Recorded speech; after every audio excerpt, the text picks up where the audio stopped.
Hey everyone, and welcome back to the channel. Today we got a lot of stuff going on. We got the transmission in. We're starting on a titanium drive shaft enclosure, which will basically contain the drive shaft or U-joint if it were ever to fail. Troy got all the tubs done, they're fit, and he's now starting to trim some of the stuff off the body panels. Some of the body panels come with like brackets for bumpers, which we don't need. And he's trimming those off, and then we'll start the rear sheet metal. Andrew's been doing some welding. We got all the rear body panels welded together permanently so that they won't ever have to come apart. As you can see in other videos, they were just Cleco together before, now they're permanent. So got a lot of cool stuff going on today. Thanks again everyone that's been subscribing. The channel's really growing, and with that we can keep bringing you guys much more content. The next video after this, you're gonna see our new shop car. And if you notice, my neck's a little stiff today. It's probably because I was telling my wife how excited I am to spend all this money on a shop car. I think she kicked me when I was sleeping, but excited to show you guys that and keep growing the channel. We're gonna be able to build that shop car from scratch, take it to the track, take it to lunch, I'm sure break it and fix it.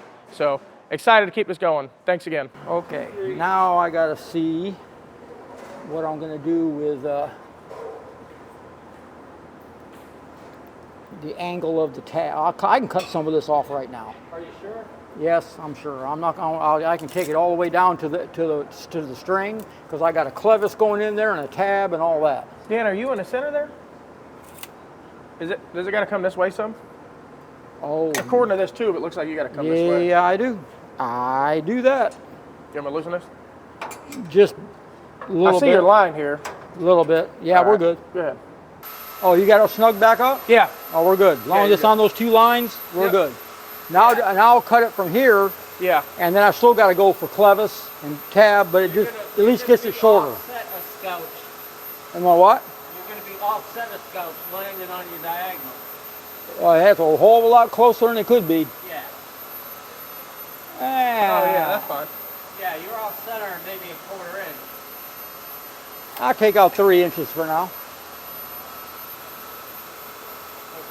So is this bar another protection bar for the drive shaft in case it does explode?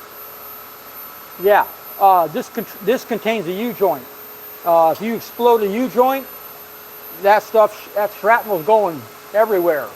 So if you have it inside of this titanium enclosure, it slings out and hits that enclosure, and it contains it from going and hitting your leg or whatever, because we had a guy's car one time, he exploded the U-joint, and that was before they were putting these things up over the U-joint. And when it exploded, a piece of it went right through the steel roof and went over and ricocheted off his fire pants, and they're pretty thick, but it still gave him a good little bruise and a cut on his leg right through that, because it's slinging. So this just encloses that. Back here there'll be a piece of aluminum enclosing the drive shaft back that way, and if carbon explodes, I guess it turns to powder. So that is not an issue. Plus on some cars we've actually been putting a titanium plate along here on the inside to shield anything from going that way. So what exactly is this tool for? This tool here that you see going across basically makes it where we can put that loop straight, and it squares it with a chassis and holds it, because when you're building stuff like this, you don't have 10 hands to hold everything. So we came up with that. It works great. And the string, the fixture that goes on the back of the Turbo 400 with the string, what that does is allows you to fit your front 360 loop to the string, and then your second loop to the string, the bottom and the top of it. And then that makes it exactly, it tapers perfect to the back. This way you don't have the front section tapering a little bit and the back tapering different. It's tapered exactly the same all the way to the back. So believe it or not, this little string and this piece, I mean, this makes this job 10 times easier than it used to be. It helps a lot, so. What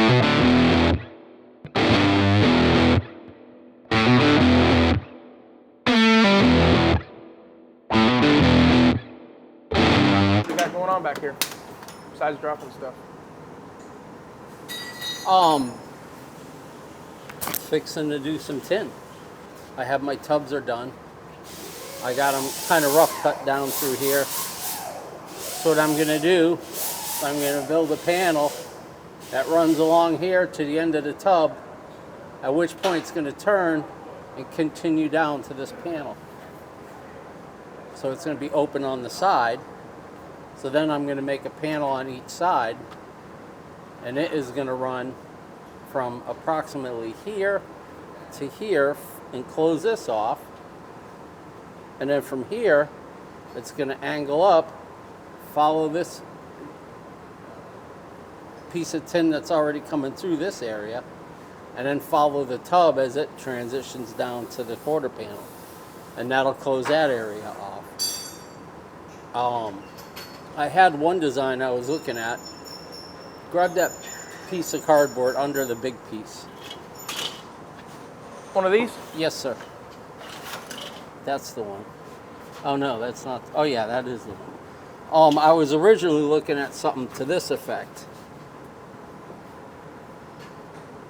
but I don't really like this as far as aerodynamics go. So I'm going to do something more to this effect. And this will basically be in the corner, kind of flat. It's obviously the wrong side, but regardless, this is going to be in the, basically shut this corner off, and then this is going to come up this way and close this tub off like so. And it's kind of hard to visualize, but basically you'll have an angle up to here, straight across, and then it'll angle back. It should be very effective at closing off the inside of the car to the outside of the car, and it should look real good too. At least that's the plan.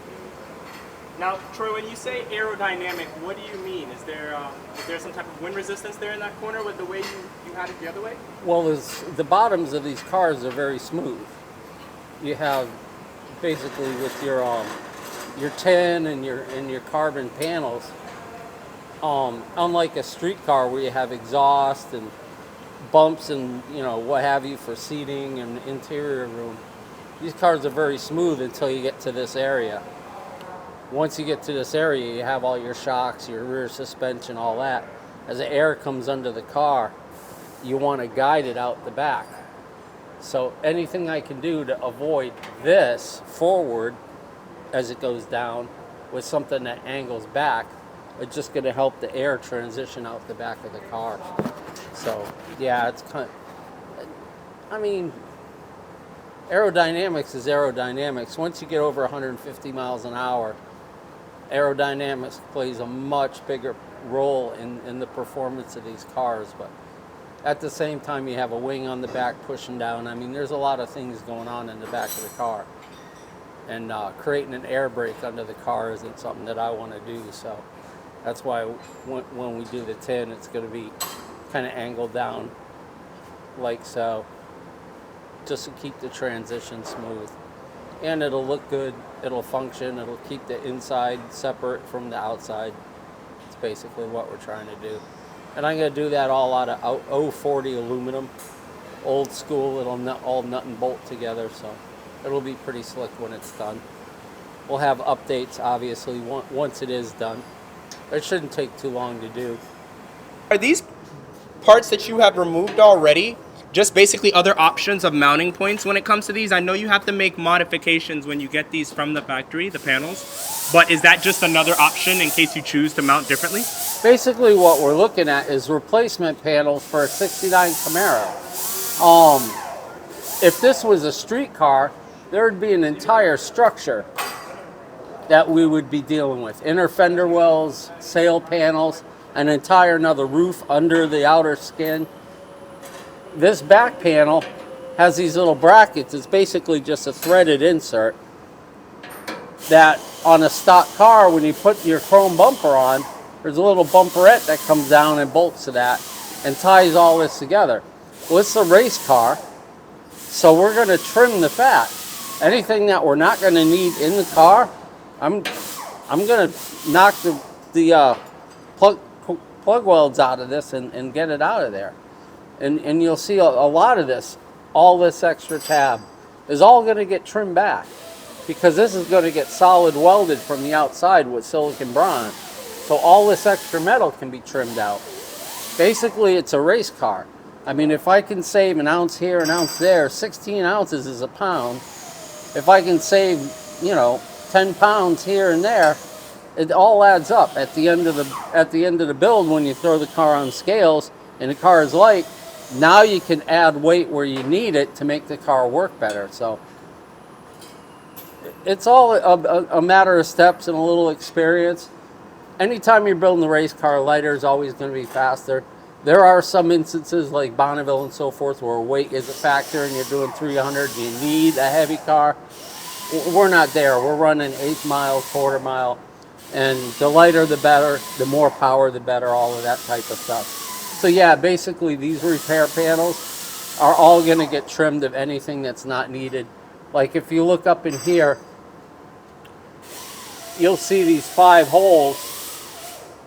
Those I need. Those need to stay because that's what holds the taillight in.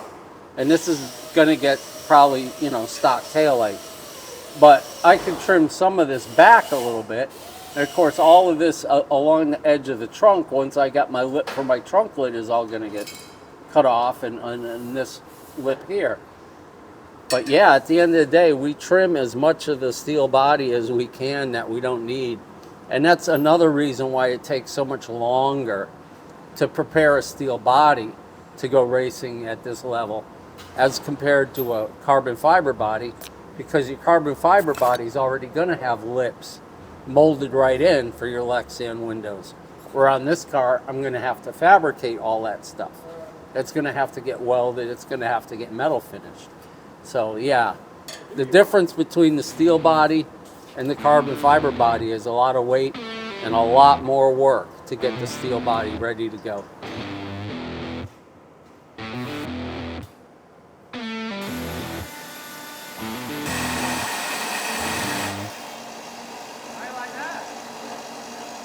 So while Denny's working on the drive shaft enclosure loop, I was looking at the steering column again and saw that the bottom billet piece has now been inserted.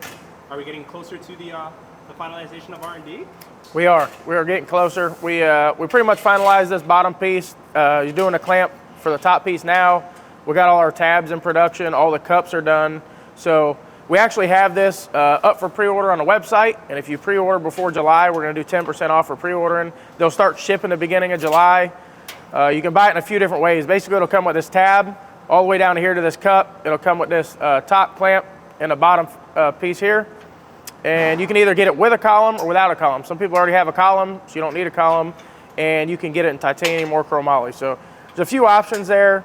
And if you didn't watch the other video, the reason this is important is if you go to resell a car, or if you just want to have someone else drive it, it's very difficult to move the steering or the pedals or the seat or any of that stuff. So now that you have the option to basically, I mean, this thing works really good to it. It moves up and down. You can go, and it doesn't move anything down here. That's the biggest thing. It won't mess with a firewall. You can move it way farther than you'd ever need to move it. And then all you do is lock it back down with these four screws here. So I think if you're building a new car, in my opinion, this is the way to go for resales value. The last thing you want to do is have a nice car and have to cut a bunch of stuff off with a grinder, powder coated chassis to move a steering column. For a few extra dollars, you can have a column that you put in and never has to be redone. It could just be moved up and down. You could pair that with a different steering extension to fit any driver, and you could move the pedals to also fit any driver. So, like I said, these are up for pre-order on the website now, and they'll be shipping early July.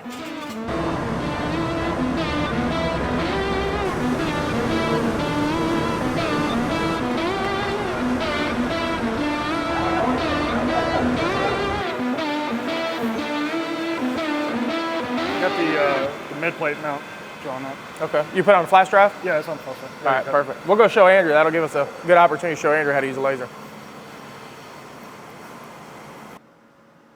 Yeah, basically, it'll come all the way back to this corner over here. Takes a second, depending on where it's at. Okay. It's What were you making with that? What is that? those are gears for a junior dragster we cut for a guy. Oh shoot. Yeah, That's awesome. he does a bunch of gears and stuff. Out of aluminum? Yeah, 6061. Yeah. But we cut them raw, then he machines them, anodize them, then remachines them again with his logo. Yeah. So what is this? It's a 3 kW fiber laser. You know what that is, Andrew? absolutely. Andrew knows what it is. It's a laser. I know what it is. Yeah. All right, look. So there's nothing on here. And then you go to here. We'll open up your folder here. will open up basically whatever. And he's got an Eagle mid-plate frame mount is what he's got it labeled. Okay. So I had to pull up the part. As long as it looks, I always zoom out, make sure it's not scaled wrong or something, and you cut up, it's huge, you know what I mean? And then if you, Is there a way to check the measurements on it? you could, but I mean, it looks close, and I'm sure it's close. But you could go to you could click on this hole here and hit scale, and it'll tell you that hole's, a little over 3/8. So that's accurate. Okay. So, anyways, you want to select the whole thing like that, and then you want to enter a lead line for this part, which a lead line is just basically so it doesn't start cutting right on the edge. Right. So it's got a lead line in that hole, this hole, and on the part. See what I'm saying? And then you could add like a micro tab, which I'll show you later, so that makes it to where the part doesn't fall out of the sheet. But it's a pretty big part, and if it falls out, there's only 2 of them, so it's not the end of the world if it falls out. And then if you select it all to nest it, just do 2 of them. And you can select how big your piece is, which doesn't really matter. It'll put 2 close together. Now you got 2. And then to turn everything on, this is another thing like the other side. You want a lamp, fan, laser, shutter, aiming. Right. So that gets everything fired up. So now you're ready to go. Okay. And then now I got to find a piece of material. So wait, is this your first time using this machine? Absolutely it is. I'm learning today. I mean, run it. I have faith in Andrew's pretty much been taking over. Everything.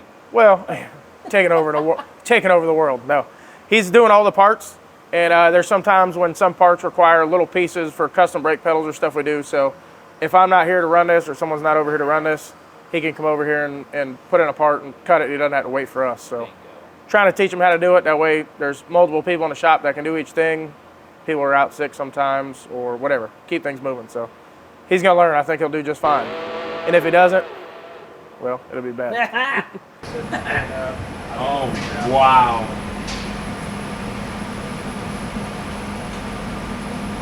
So this is basically the machine that we use to create the tin and firewall and various pieces on the frame? The firewall and tin's all hand done because they're all different. This is the machine we use it to cut like we were just showing you the steering column, all the tabs that go to mount it. That way we can make 100, 200, 1,000 of them at a time. We do all our wings, our Fox body wings, our Camaro wings. All our wings get done on here because we do a lot of them. All our titanium tabs, steering extension flanges, pretty much all that stuff. Flat stuff gets cut here. So it cuts really good, really minimal cleanup, and it's nice that we can do it in-house. We used to sub it out, but waiting weeks on stuff is hard to do when you're trying to make new parts and develop stuff. So it's been a lifesaver having it for sure. All right, so you want to go to layer, Andrew? So we're going to start in this corner, and then that'll be your corner, your X right there. Yep. And then what you do is hit frame, and it'll show you like to make sure. Like that's how big the material it's going to cut out. That's both pieces. Okay. So you have room. You just want to make sure you don't end up going off the sheet Yeah. or you have that. So Or that's creepy. basically now you're ready to cut. And one thing I would make sure is if you change drawings sometimes, I don't know why this layer will change. So I would just click on that again to double check it's still 90 mile weight, 1.5 tip. Then hit enter, and then you're ready to cut. So Andrew, you look terrified, man. I forgot my notepad. he's got it all up there. Don't worry about it. All right, so you checked everything? Yeah. You got enough material? Yeah. You calibrated it? Yeah.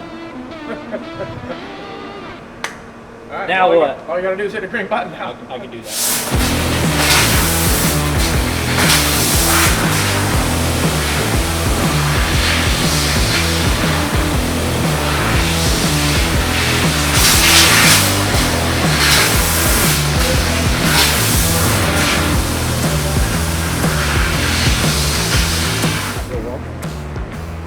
There you go. I knew I could do it. You could have done it by hand quicker.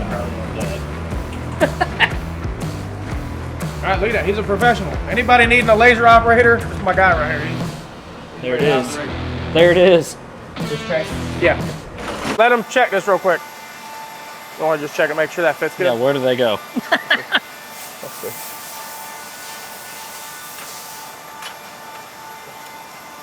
Yeah, I remember making these. You remember making those now? Yeah, on the donk. Oh, do you? Yeah.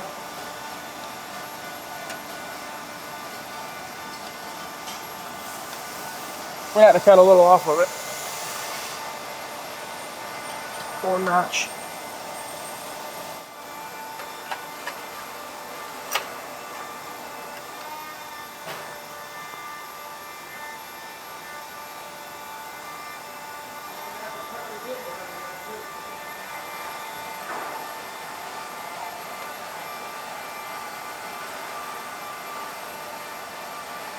So is this what's gonna mount the plate to the frame?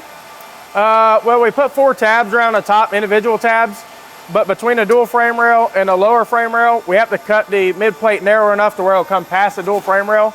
So we make a 1-piece tab, so it'll seal to the plate, give you 2 more points of mounting on each side, and allow you to pull the mid plate up straight up in the air instead of having to slide it forward or lean or do something crazy. Yes. Gotta be trimmed, right? Yeah. I think just here, like this. Just get like a die grinder, do that a little bit, and then see what it looks like. Just a little bit. Yeah. Well, this is a much better visual with everything kind of Clecoed in. Yeah, sorta. Basically the tub is in. Like I said, this is gonna get cut. I got it. It's long, so it's still gonna get trimmed back. And then I didn't make a template for this piece because honestly, it's such a simple piece. Making a template's like doing it twice. So this will be a closed off with a piece of aluminum here, and then this is going to be another piece of aluminum. Now whether this is 1 piece with a bend or 2 pieces, I haven't decided yet. It's just as easy to have a seam across here. I haven't decided yet. But this is the big deal. Close it off these corners. As you can see, I'm flat on the corner, which kind of funnels everything to the middle. And I think that's just going to look cleaner. When it's all said and done, this bottom section is going to get cut off.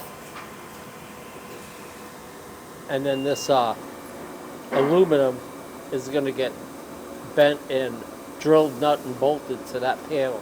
So this will all be tied in together. And then we'll drill and tap into the frame. And every other seam will be nut and bolted. There'll be a seam down here that'll hold the tub, the bottom of the tub. So basically, yeah, that's a more of a visual of what we got going on.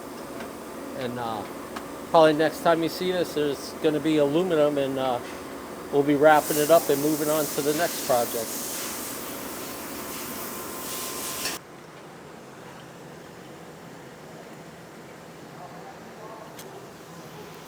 More welding, huh? Yes, sir. All right, close your eyes.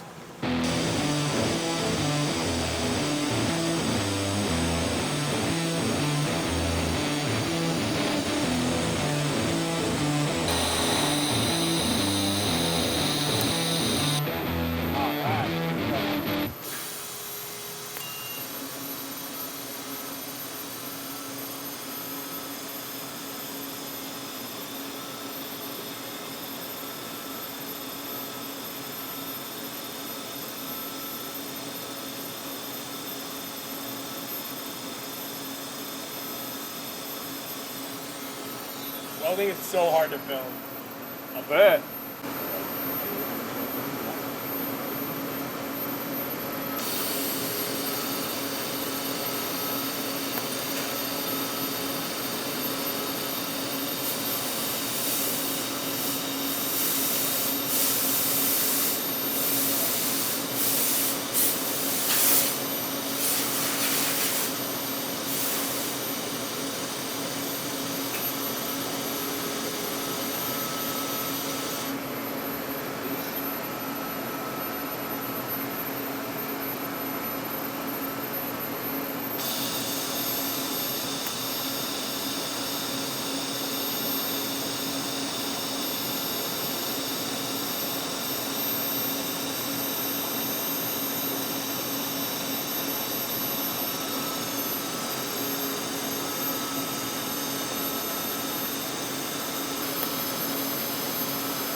maybe like 2 little short passes like I'm doing, and then blow it off. Let it cool down a lot. Basically to where you can touch it, and then you're good to go again. That little tiny bit of color right here, that will all disappear as soon as I go over it and finish this bead.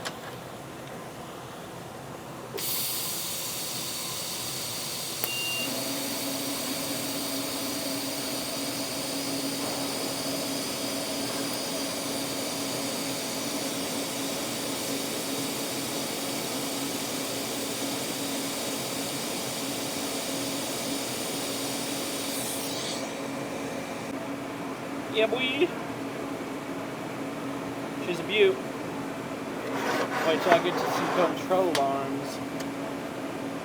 You'll really be learning. How hard is it going to be to take the transmission out on the fly if something needs to be done on the track? It's actually pretty easy. So if you can see these 4-bolt flanges right here, there's one on this side, there's one on the far side, and that's a tranny cross member, and that's what the tranny will actually mount to. It'll have a mount off of that with these 2 bolts in the back. So basically what you'll do is you'll lift the car up on Pro Jacks, which if you don't know what a Pro Jack is, it's a jack that'll go into the 4-link brackets and under the front frame rails, and it's a hydraulic jack, so lift the car up off the ground about 19, 20 inches off the ground. You'll slide under there, knock these 4 bolts out real quick, and take the bell housing bolts loose, and that thing will drop right through the bottom. So some cars don't have that, and you kind of got to shimmy them back and try to yank them out the door. That is kind of a pain, but with the removable cross member, it's a breeze. It's really not too bad. So that's really the only way to go, in my opinion, because without it, it's a lot. You got to take the carbon panel out over there. You got to have someone staying there, someone staying outside the door. Try to pick it up by yourself, hand it to the person outside the door. It's not nearly as easy as this. So, in these cars, unfortunately, you do got to work on them, whether it's converter changes or pulling tranny out to put a spare tranny in there. So, something you definitely want to do because you got to work on these cars a lot. It's looking good so far, Denny. Yeah, almost perfect. Now, I noticed you had to make another loop. Something went off, something was off, or did something happen? Yeah, I'll explain a little bit here, and then I'll go show you a little bit better so you can kind of see what happened. Every car, sometimes this X is not in the same place on the car to where in relation to this. So if this, let's say, was a lot farther forward, this tab would be rolled down on an angle, and therefore the tab would have to be longer to reach this. So I haven't done one of these in a while, so I just like to have these tabs as long as our tab is sometimes, because it's a lot easier to get in there and pull the quick pin, because sometimes they're a little sticky. So I try to leave it as high as possible. Well, when I made it with the tab at its full length, that moved this point up about 3/8 of an inch, which when we put our bottom part of the loop in, made it so that when the bottom of the top part of that loop, we want to come right up and touch this string. Well, when we did that, the bottom of the notch on the loop was down here. It was below the clevis. We got to make a weld all the way around that. So technically, the one I made here, the loop itself I cut too short, and so I took the tab, cut 3/8 of an inch out of it, dropped it down. Then I had to take another loop and make it basically 3/8 of an inch longer, which moved this whole thing down. Now when you put your loop in, the bottom of the loop is like right about where my thumbnail is, which is perfect because there's going to be a weld around here and it's going to be right there on the weld. So it's minimum. If it had to be if we had to go shorter on this, we have to go longer on that, which, like I said, I don't like to do that, but you got to do what you got to do to make this string just barely touch this, and the other piece on the bottom, the inside of it, has to be just so it barely touches this. But I can show you on the bench exactly what the problem was.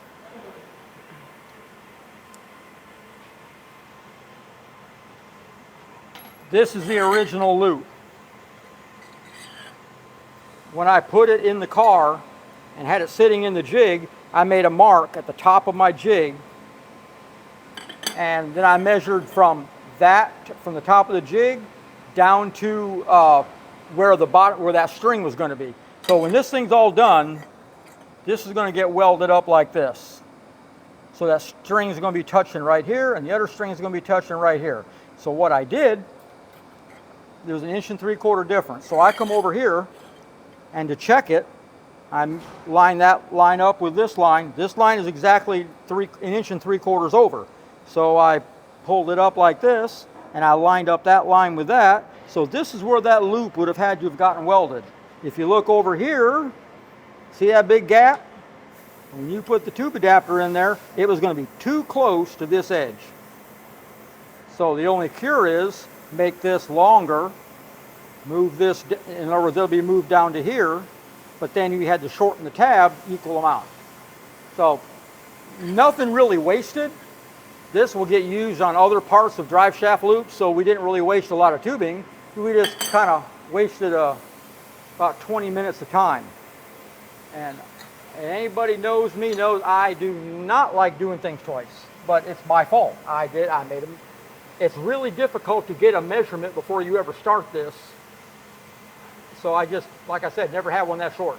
So. Well, in all reality, it would have worked fine, and nobody ever would have noticed it. But we really try to keep a really high standard and build the nicest stuff we can, and it would have bothered me, and it would have bothered him. Yep. And I don't know if you think, Danny, or not, but if we don't want that. we don't want that. I don't know what you think, but in my opinion, it's possible that a protractor could have helped this situation. We ain't gonna go talk about that. You think a protractor would have had or an 1/8 notcher could have made this better? Notcher wouldn't have done a damn thing, because We this don't is know a what 1 inch tube. happened, and we're just gonna have to try better next time. Yeah, that's right. You can see right there is about where that was going to be. And let me see if I can use something to point with here so you can see what I'm talking about. But you are going to make a weld here, which is no problem. But you're also going to have to make a weld all the way around here. And that just was too far down on the clevis. So ideally, that is what you want right there. You don't want it any lower than that. So I actually have it so it's probably about right there. And this gap, don't worry about it. These things spread after you bend them. You can bend them and have your measurement where you want it. Sit it down, come in the next day. This thing's spread out 1/8 inch. Titanium will bend, and it's got a memory. It'll go where it wants to go. So then you got to go kind of tighten it up a little. So we're all good when that happens. Is this another one of your fabulous tools, Danny? Yeah.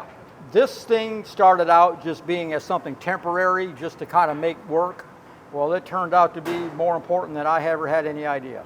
When we bend our loops up, for example, if we're going to make a loop to sell, that these will be longer, and then we make a real short one that we cut like this to fit up in here.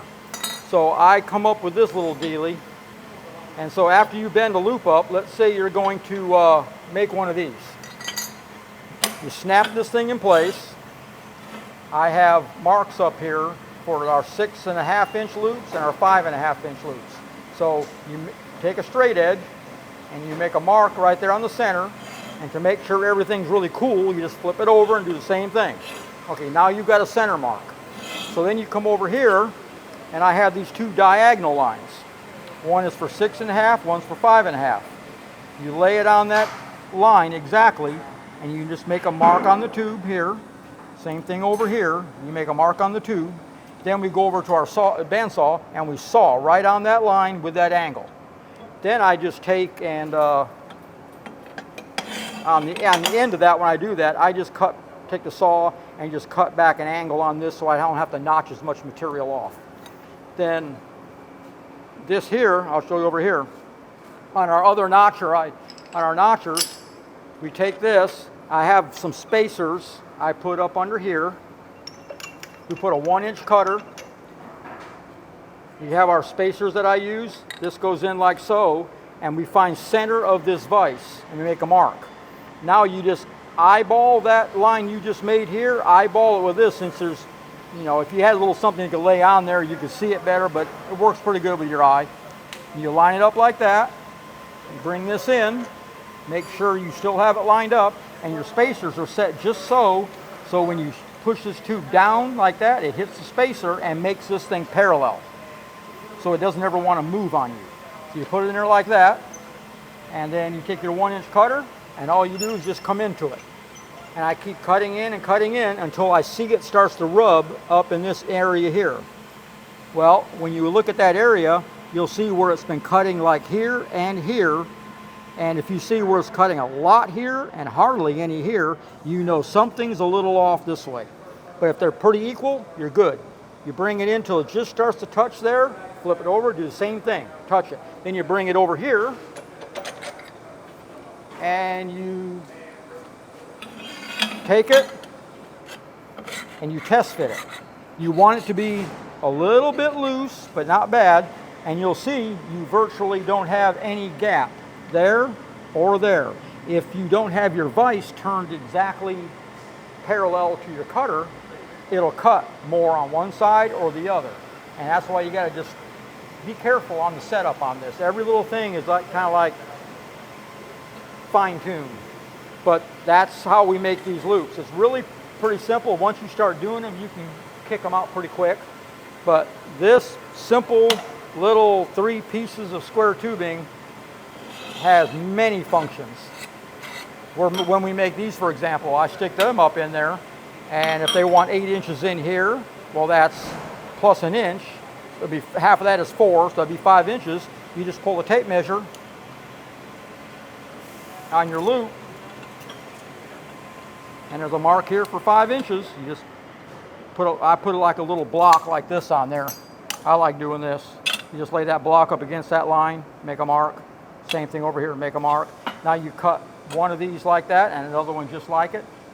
We machine down a piece of 7/8, we only take off like 10/1000. And that slides up inside this tube. And so there's a piece in here that goes through it. You knock them together really tight and weld them up, and then we sand all this down and polish it, and it looks like one continuous loop. You don't even see anything here. But I just wanted to show you this little jig that somebody almost threw away one time. I made it, and then I went looking for it again, and I couldn't find it, and it was over underneath the saw over there where it was about ready to get thrown in the scrapyard. That wouldn't have been good. All right, everyone, that's it for this video. It's a really good day today. Troy started with cutting all the stuff off the back panels and put the tub back in. He's now got most of the templates in the back, ready to start on the sheet metal first thing in the morning. Danny started on the loops. Unfortunately didn't have a protractor, but he's got a handle now. He's got the front 360 loop getting sanded down. The tunnel will go together tomorrow. The transmission's in, mid plate's cut, making a lot of progress, and I know the engine's gonna be here early next week. Can't wait to show you guys that. That's gonna be awesome. Thanks again for the support. Make sure you like, share, and subscribe, and we'll see you later.